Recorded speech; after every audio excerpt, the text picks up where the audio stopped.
Welcome to the Milk Bottle Shopify e-commerce podcast, brought to you by Milk Bottle Labs, Ireland's top-rated Shopify experts. Milk Bottle Labs build, upgrade, migrate and market Shopify and Shopify Plus stores all over the world. Milk Bottle will migrate you onto Shopify with zero interruption, guaranteed, or optimize your Shopify store and maximize store sales. This podcast is kindly supported by our favourite Shopify app and the only app we install in every store. Rewind.io is the leading backup solution for your Shopify store. We'll talk more about Rewind later. Now over to your host, founder of Milk Bottle Labs, Keith Matthews. Hey folks, welcome back. Today I am joined by Jeroen Proos. Jeroen is a co-founder and director of Human+Kind, which is a vegan skincare brand, and it's Irish-based. So if you're interested in how to start, launch, and build a successful direct-to-consumer brand, this is well worth listening to. Jeroen is building a brand worldwide and is selling on as many channels as is physically possible. And it hasn't been easy. It's been a long, long road. And Jeroen has been really kind to share with us some of the challenges along the way and also some of the successes too. So here goes. Jeroen Proos, how are you? Good morning, Keith. I'm very well. How are you doing? We are all good sitting here in Dublin. You are in County Cork, isn't that correct? Yeah, I live in County Cork. I live in even in the city Cork or the boundaries of Cork. Yeah, that's correct, yeah. Very good. Jeroen, thanks for your time. Delighted to talk to you. The reason that we're talking is because you are the co-founder and a director of Human+Kind, and our team brought you over to Shopify about 12 months ago, and I have been following your success and your sales success all over the social channels, and obviously we've had a couple of conversations. I'm very interested in your background. I can tell by your accent that you're not actually from Ireland. You're European-based originally, aren't you? That's correct. I'm from the Netherlands originally, and about 12 years ago, me and my wife Sinead moved to Cork, where she was originally from. That was pure a lifestyle choice. We made the decision kind of Christmas 2007, not knowing obviously that the world would go in a big economic crisis in 2008. But look, we made the chance and we sold everything we owned in the Netherlands and took the big jump to move back. Yeah, so I'm originally from Holland, but I live here now for 12 years. I have 2 kids. I have a set of twins who are 8. I hope I'm integrating. I love rugby. I know what GEA is, so... That's very diplomatic. You know it, but you love it. Exactly. Yeah. Gosh, rugby is torn apart at the moment too, isn't it? It's just... I know. It's absolutely tough. That's true. But we'll get through this. Very tough.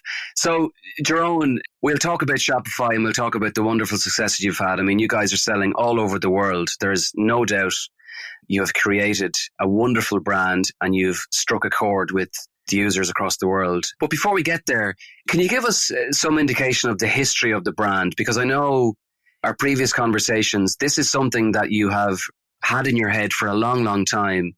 You have a belief in it and there's a philosophy behind it. So just give us the history of the brand Human+Kind. Sure. So my background is in branding and marketing. I always worked in that area. I've been a brand manager for certain brands. I've worked in advertising agencies both above and below the line. And I worked for companies like Unilever, Procter & Gamble, Coca-Cola. So I've always been very interested in fast-moving consumer goods. So I've always had the idea to start a brand for myself. And one day when I started my own branding and consultancy firm in Cork, I got a phone call from my mother-in-law. My mother-in-law says there's a gentleman called René and he has a great idea about a natural, vegan and cruelty-free skincare brand and he would like to talk to you. So I phoned René and found out that he was also Dutch and only living about a kilometer from where I was living, which was a pure coincidence. And we met up in a hotel and a planned 30-minute meeting became, I think, a 3 to 4 hour meeting where I got really inspired by his idea and his story, and we really got to know each other, etc. So long story short, we started talking. He hired me as a consultant, and we started investigating the viability of this brand and this idea. So I did a lot of market research.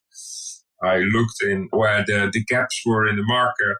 We both didn't really have experience in the beauty industry, but we made it our own very, very quickly by talking to people, learning about developing skincare products, etc. But the brand Human+Kind was purely born out of love of natural products, love for animals, and the thirst for a healthy lifestyle. It took us about a year before we had a good view of what kind of range we wanted and how the look and feel of the brand should be. And even the born of the name Human+Kind took quite a while. Well, building a brand is not designing a logo. That's what I always say. So it takes a long time. We learned a lot as every entrepreneur. We had our ups and downs. My tip to every entrepreneur in the world is keep at it, don't give up. And if the idea, the product, and the people are good, it will be successful. Could you just give us the dates on that? When did you meet in the hotel in Cork in terms of a year? I think we met 2010. Then before it became mature was 2011. We went full-time at it in 2012. 2012. So we've worked with some brands in the past. And I mean, firstly, well done, because it's very clear that you were ahead of... There's obviously a vegan trend out there at the moment. Correct. Heavily driven by, I suppose, again, people sharing your own philosophy and a love for all things natural and a love for animals. At that time, would it be correct to say that organic was very, very much on trend? Were you ahead of the vegan curve in 2010, 2011? Very much so. Very much so. So veganism is a hugely growing trend. But people that actively are vegans, is still a niche market. A niche, yeah. That actually lived through it by the core of what vegan means. But the trend is growing, and a lot of people that are health conscious do perceive vegan as a good way of living and starting to buy those products. And it is a good way of living. Animal cruelty is something that we stand for very, very much. So none of our ingredients are tested on animals. None of our products are tested on animals. We don't do animal-derived ingredients. But a lot of people, for example, don't know, and you can debate it, but 80% of all the lip balms in the world use beeswax. So that would be an animal-derived ingredient. But we develop lip balms that don't have beeswax. Can you put your hand on your heart and say that you knew that trend was growing, or was it coincidence, or was it just pure luck that you actually got in at the early stage? It's a combination of three. We saw the trend growing. We saw the timing of it, but it's also purely because we believe in it. So even if we were going against the trend, we probably wouldn't have cared. Okay, that's an honest answer. Thanks, Jeroen. Yeah, sometimes you're in I suppose, depending on the vertical that you're selling in, sometimes it's not just one single factor that defines your success. As you say, it's a multiple different factors. Yeah. For me, from the outside looking in, to develop a brand is one thing, but to actually develop the product vegan friendly, like as you've just described, and actually get it to the market and get it into people's hands is a very, very large task.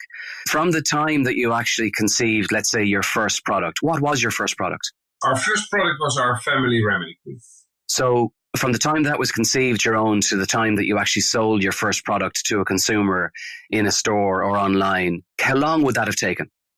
From the first original idea to literally having it on shelf, about 2 years. Wow. So that was very long. Developing a skincare product is a very lengthy process. It's not that easy that you say, okay, these are very good ingredients. You make a list of ingredients, you mix it up and you can sell it. No, you have to do safety testing, you have to do patch testing, you have to do, I think, about 6 or 7 testings. You have to look at law legislation, you have to register within the European Union, you have to see what claims you can make. It's obviously not as easy as it looks like. And because it's a product that you put on your skin. So it's not something that you can just make and launch. And it happens. A lot of people do it. But that's obviously not our philosophy. We are Human+Kind. It's not only a product, but it's also the philosophy how we work. Absolutely. And did the investment in time and also, financial investment then, at the time, did you understand that it was going to take 2 years to get to the market? Or were you afraid of that in any way? Or you just believed in the product so much that in actual fact 24 months didn't make any difference? Was that the case? We believed in it, and initially we thought it would take 12 months. So it did take longer because of the learning curve we had very steeply of the law legislation and the testing. Basically, you can have an existing product and change it by 0.5% with a new fragrance or a new preservative. You have to do all the testing again because it becomes a new product, and that takes generally between 3 or 4 months. So in the beginning, obviously, we wanted to develop our product in a certain way to be perfect for launch. So we changed the product a couple of times, and every time we lost 3 or 4 months. For anybody, Jeroen, that's thinking of going down the same route, is there facilities and services out there that will actually take your concept and bring it right through to the testing stage? Or do you have to be, as the business owner, involved in every single part of the process? That's a good question. Obviously, I can't talk for any other products, but within our industry, you talk to the experts, which would be product developers or scientists that generally work with contract manufacturers that we deal with, or you hire product developers who are widely available in the market globally. Not only in Ireland, it's quite limited, but in Europe by itself, you can have access enough for the right expertise. I'm going to ask you a really simple question. Do these companies then, when you get past the testing stage, do they just ask you for a ridiculous first order in terms of minimum volume? Or has that changed? That depends. It depends what you quantify as a ridiculous first order. You have manufacturers that will produce 500 units, but then the cost per unit is obviously quite high. But generally, it's 5,000 to 10,000 to start. So that it is quite a commitment in the beginning. But that's the nature of the business. But also, when you become successful, you have to obviously be prepared that you can do larger volumes. Because if you start talking to the smaller shops and the smaller retailers that you have around the corner, 500 units is the way to start. But if you want to be listed in a Super Value or a Boots or the biggest chains, the first question the buyer said, "Can you handle volume?" We set up a company to be a global brand. So we talked only to bigger factories in the beginning. Very good. Well done. From humble beginnings now, I'm looking at the range, Jeroen. So can you just give us an overview of the range of products that Human+Kind is currently selling?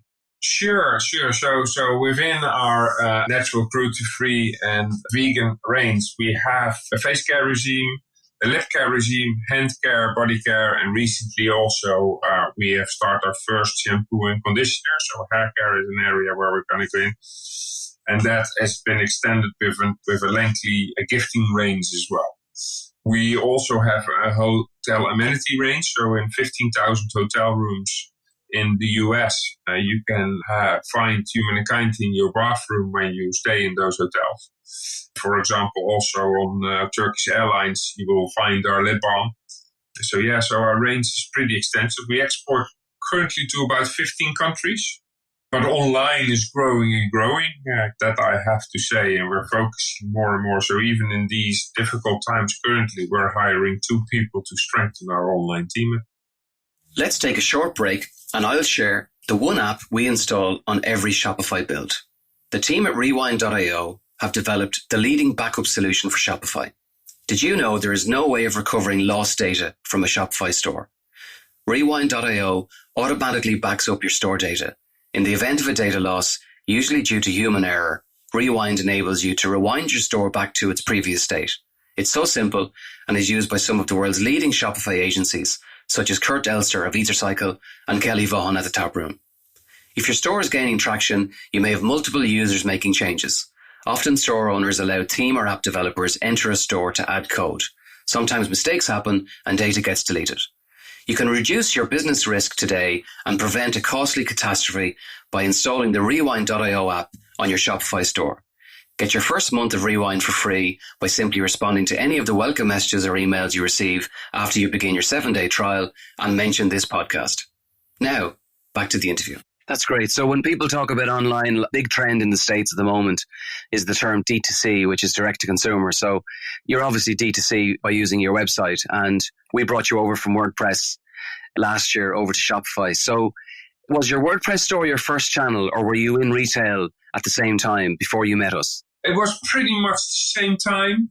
We were limited in retail and limited online. We never really focused online. That came only last year, when we wanted to have more resources in it. And the main reason that we really put a lot of effort in our online stores was obviously because we closed a contract with an American brand bought 2.1 million units of a certain product, our body souffle, and was distributing that in the US market. And obviously we wanted to capture on that big success by starting our online store in the US. So as you remember, the briefing to you was create 2 new stores, one in the US and one in Europe. Along that, we found a partner in New York who helped us develop all our Amazon stores, because the American consumer specifically will go primarily to Amazon and then secondarily to our own website. And we choose a online launching story or strategy in the US to start with. And in a weird way, with the pandemic currently, that hasn't been a bad choice. But at that stage, we obviously didn't know the pandemic was coming, and that online became so important. Yeah. So for other Shopify users that are listening to the podcast, Jeroen is fulfilling his US-based orders out of a fulfillment center in New York, and your European orders are being fulfilled from Ireland. Isn't that right? Correct. In Waterford. For the last 8 years, our fulfillment and warehouse partner, Eurobase in Waterford, has been a loyal part for the last 8 years with Human+Kind. Specifically, when it comes to Shopify, what is your overall experience been? The store gets switched on and you then begin, your sales increase significantly as you're plugged into all of the other extra channels. But what's your overarching view on Shopify 12 months in? That's a very good question, Keith. I have to say, overall, it's been extremely positive. I find it very user-friendly. I can basically manage the 2 stores very easily from both my computer as my phone. It's very phone user-friendly. You can see in all the data, 80 to 90% of our online orders happen on the mobile or the tablet. So Shopify is extremely suitable for that. It hasn't crashed once. I feel that the service that Shopify is giving is satisfying. The apps that we can integrate in the Shopify store are good. There are some limitations here and there which require then special build. Yeah. Generally, I feel for 90 to 92%, the current setup that we have suits us perfectly. It's now that we are going to strengthen our team and our knowledge that we are going to look at perfecting our website. So, Jeroen, just to go back to a point there that you made about, you said it has never crashed. Am I right in saying then that WordPress as your own self-hosted solution, did that crash in the past or did that give you trouble? It has happened once or twice due to the high volume. Now, I don't know, was that because we weren't set up properly or I am not too technical in that way, so I don't want to say that WordPress was the wrong platform, etc. But that was one thing that happened, and I just noticed that with Shopify that has never happened. And we have had high volumes in certain weekends, like obviously with everybody Black Friday or other special events that we have organized with online, where we had thousands and thousands of orders within 24 hours. The website and the back office can perfectly handle that. That's good. Now, if I remember correctly, you were using influencers to drive a lot of your sales. Are you still using influencers across the world to drive sales? Yes. Our beauty business is one of the marketing tools and genuine marketing tools, absolutely, that we use, Yeah, and obviously in the beauty sector, it's just impossible to avoid. And I read recently that you are now in Tesco. So give us an indication of all of the channels that you're selling through. So we sell in high-end supermarkets. We sell in pharmacy. We sell in specialty stores in Ireland, for example, in Kilkenny, where we have multiple chains all over the world. We sell in perfumery. But then we sell also in the leisure and hospitality sector. We were and will be in the future very successful on airports, for example, but obviously that business has stopped completely. Yeah. And then online is also a big part of our business. Now, the specific story about Tesco, I can tell you, the Tesco story is specifically COVID related. Obviously, early March, we started to get calls from our customers. Do you do hand sanitizers? Hand sanitizers obviously became extremely in demand in the early period of the coronavirus. Yes, our factories can make hand sanitizers. We had bottles, but we had no knowledge. It is a vegan product, but it's obviously with the high alcohol content is not really in our philosophy. But we said, okay, it is very Human+Kind to solve this humongous need.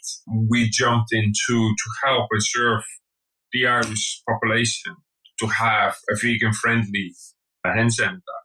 And that's why we quickly launched, or the quickest we could do it. And I remember that it was extremely difficult to find the right ingredients and the right componentry, because not only everybody in Ireland or in Europe, but the whole world was jumping onto the same suppliers. And I've heard cowboy stories of people hijacking trucks with bottles and caps in China the minute they drove out of the factory gate.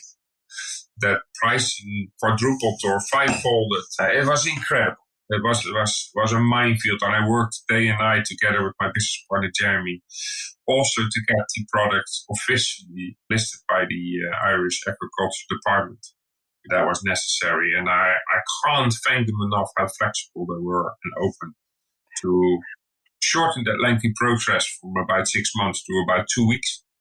Wow, impressive. The Irish government in that part did an amazing job helping brands or manufacturers like us to help the Irish population in supply.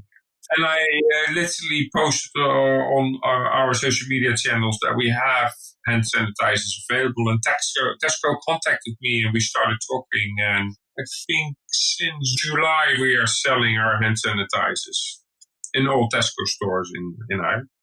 Wow. Couple of interesting nuggets there. So there was obviously excess demand in China. Yes. How long did that last? Was that just a kind of a 6-week thing, or did it last right through to the summer? It lasted right through the summer. Yeah. Wow. Now it has calmed down a little bit, that I have to say. Also, obviously, what Human+Kind didn't want to do was the price gouging in the beginning. That I found it almost irresponsible to make a product for €4 that normally would cost maybe half to make. Because you have to pass it on to the consumer. And I knew that it would calm down. We wanted to buy it at the accessible price that it should be. But look, this was extraordinary in any business. Yes. It makes it also hard. It's a product we have never sold, we never intended to sell. I can honestly tell you we hardly made any or no money on it at all. But look, I did feel that we did our bit and we are still doing our bit. And I've helped a couple of local hospitals here in Cork by providing hand sanitizer and hand creams, and especially Family Remedy cream is very soft on the hands. Yeah. A couple of elderly homes around the corner as well, where I literally saw crying staff when I brought them 5-liter cans of hand sanitizer because they had them. Jeroen, it's nice to hear, and the team at Milk Bottle helped a few people over the summer as well, and there has been a lot of goodwill in the country, which has probably gone, not necessarily unnoticed, but it's definitely gone unreported. You know, the other thing is that during the summer as well, the Irish Postal Service and even the private e-commerce companies, fulfillment houses and logistics companies, I mean, everybody really put their shoulder to the wheel to make sure that the economy was still in motion, even though things were so tough. So the feedback even on the Department of Agriculture there in terms of the qualifying the product for the market, it kind of does highlight that a lot of people in multiple different industries who were not in any way connected certainly did assist in keeping the economy running in the first few months, you know, when it was completely uncertain. I can't agree more, Kiefer. And we obviously talk about frontline staff like nurses and doctors, etc. And we certainly need to keep promoting that thought and assisting them and helping them. But you have to mention delivery drivers, all the supermarket staff, the pharmacy staff that kept open because those are essential things. You know, we all started, or the country started buying toilet paper and dry pasta if there was no tomorrow, but we have never been without any food. And also our online shopping globally has obviously increased. So every delivery van or delivery man, their volume has quadrupled. That's why I ask the audience sometimes to be a little bit more patient. It will take a little bit longer. There will be a little bit more mistake made because the pressure is humongous, because those people are on the line as well and they drive around and have more contact. Yes. Everybody else in COVID time than people that just stay at home, and they are essential. I think, Jeroen, most consumers have now become more understanding. You know, at the end of the day, when you order something, does a day or two make a difference if it's late or not, you know? Correct. But Jeroen, before we finish, do you have any future plans for Human+Kind you can share? Any interesting products coming out? Is there anything that you can share? Yeah, like I said, we're going to launch hair care. We're going to launch hand soap and hand lotions. There is demand for that as well, and we had that in the plan, so we accelerated that. We have a humongous range of gifting for Christmas coming out, but also normal gifting for next year. We have a hand scrub and a new hand cream coming out. So yes, our pipeline of new products keeps on coming. Great. So you're constantly thinking and testing and developing a new product range all of the time. Correct. And also continuously improving our current range. Your current range. Yeah, good point, actually. I never thought of that. So, Jeroen, before we go, though, if you're saying that you're entering the shampoo market, are you not going straight up against the major international retailers? Is that a challenge, or does it make any difference to you? Do you even think about them when you develop a product like that?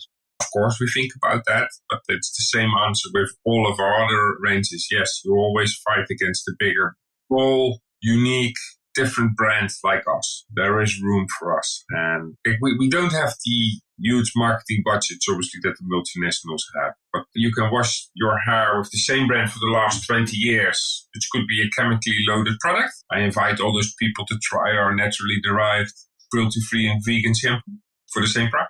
It's a choice that the consumer can make, and we're offering that choice, and we're very convinced that that choice is going to grow and grow and grow. If you think like that, Keith, as well, we should never launch any new brands or new products. Unfortunately, that's not the case. Well, if I thought like that, Jeroen, we wouldn't have Milk Bottle Labs, so I'm with you 100%. Right. Exactly. 100%. But look, thank you very, very much for your time. You have given and shared some really, really interesting nuggets of information for anybody interested in e-commerce, anybody using Shopify, but especially anybody interested in entering the beauty care industry. So thank you very, very much, and best of luck in the future. You're more than welcome, Keith, and thank you. Thanks for listening to the Milk Bottle Shopify e-commerce podcast. All of our episodes are available on Spotify and iTunes. We really appreciate the support of our sponsor, Rewindio, the leading backup solution for your Shopify store. Get your first month of Rewind for free. Just respond to any of the welcome messages or emails after you begin your 7-day free trial and mention our podcast. Until the next time, take care.